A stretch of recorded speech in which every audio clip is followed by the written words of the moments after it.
Welcome to Akash kitchen. நாம இன்னைக்கு என்ன சமைக்க போறோம்னு பார்த்தீங்கன்னா, பருப்பு உருண்டை குழம்பு வாங்க பார்க்கலாம். 2 மணி நேரம் கடலைப்பருப்பும் 4 காஞ்ச மிளகாயும் ஊற போட்டு எடுத்திருக்கேன். இது நல்லா கொரட்டா அரைச்சு எடுத்துக்கலாம். இப்ப பருப்பு உருண்டை குழம்புக்கு தேவையானது, ஒரு பாத்திரத்துல வெங்காயம், கொத்தமல்லி, கருவேப்பிலை, உப்பு, மஞ்சத்தூள், சில்லி பவுடர் கொஞ்சம்.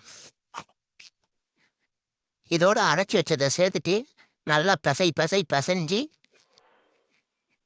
இதை நல்லா உருட்டி உருண்டையா எடுத்துக்கிட்டு இட்லி தட்டுல எல்லா பக்கமும் பரவாயில்ல எண்ணெய் தேய்ச்சிக்கலாம். இப்போ அந்த உருண்டையெல்லாம் எல்லாத்துலேயும் ஒன்று மெதுவாக வைக்கலாம். இது மாதிரி 2 ஈரை பிடிச்சி வச்சுட்டு இட்லி பானையில் தண்ணியை வச்சுக்கலாம். தண்ணி நல்லா கொதிச்சு வச்சோடனே 2 பிளேட் உள்ளே வச்சு மூடி போட்டு 20 நிமிஷம் வேக வச்சு எடுத்துக்கலாம். இப்போ ஒரு ஜாரில் தேங்காய், சோம்பு, ஜீரகம் கொஞ்சம், இது நல்லா பேஸ்ட்டாக அரைச்சி எடுத்துக்கலாம். இப்போ ஒரு தாச்சியை பற்ற வச்சுட்டு இதயம் நல்லா நெய்யை ஊற்றி கடுகு, பச்சை மிளகா, காஞ்ச மிளகா, பூண்டு, இஞ்சி, வெந்தயம் இதை போட்டு பொரிஞ்சு வந்தோடனே கருவேப்பிலை ஒரு கை போட்டு இது கூட வெங்காயத்தை ஆட் பண்ணி 2 வதக்கிக்கலாம்.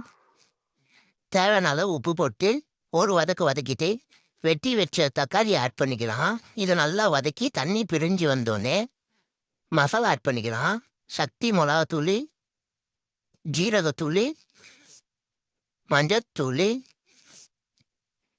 ஆச்சி மிளகாத்தூள், இதோட மல்லித்தூள் 2 ஸ்பூன் எல்லாம் கலரி இது நல்லா கொதிக்க விடலாம். கொதிச்சு வந்த பிறகு புளியை கரைச்சி ஆட் பண்ணிக்கலாம். நல்லா கிளறிட்டு அரைச்சி வச்ச தேங்காய் விழுதும் ஆட் பண்ணிக்கலாம். இது எல்லா பக்கமும் நல்லா கலரி இதை மூடியை போட்டு மூடிடலாம். இது நல்லா கொதிச்சு வந்தோடனே பிளக் பண்ண கொதிச்சோடனே உருண்டை ஏற்றுட்டு கொள்ளுங்காமல் அதில் ஆட் பண்ணிக்கலாம். இப்போ மேலாட்டம் கொத்தமல்லியை மலைச்சாரெல்லாம் தூவிக்கலாம். தூவிட்டு இறக்குனா சூடான உருண்டை குழம்பு ரெடி. வாங்க சாப்பிடலாம்.